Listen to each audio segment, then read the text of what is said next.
प्रणाम आप सभी को। लाई हूँ आज तुलसी माता का एक सुंदर सा सोहर गीत। आप लोग कमेंट में बताइएगा कैसा है। आइए सुनिए आप लोग।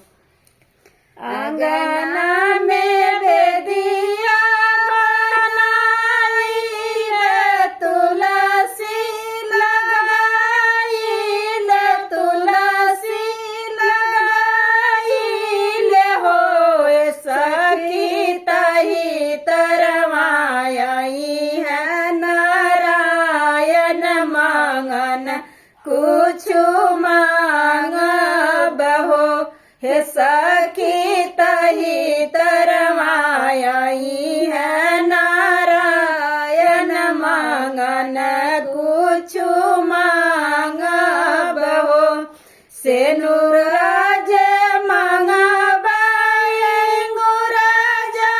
सपति श्री राम सपति श्री राम हो सखी बेटवा जे मांगबो नारियल जस पतोहिया लवंग जस हो सखी बेटवा जे मांगबो नारियल जस पतोहिया लवंग जस हो धियावा जे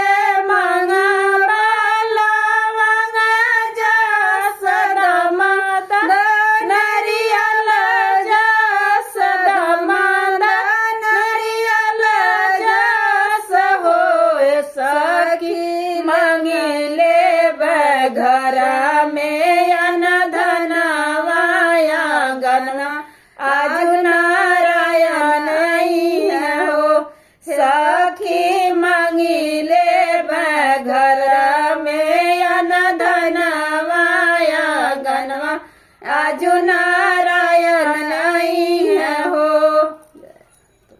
जय हो तुलसी मैया।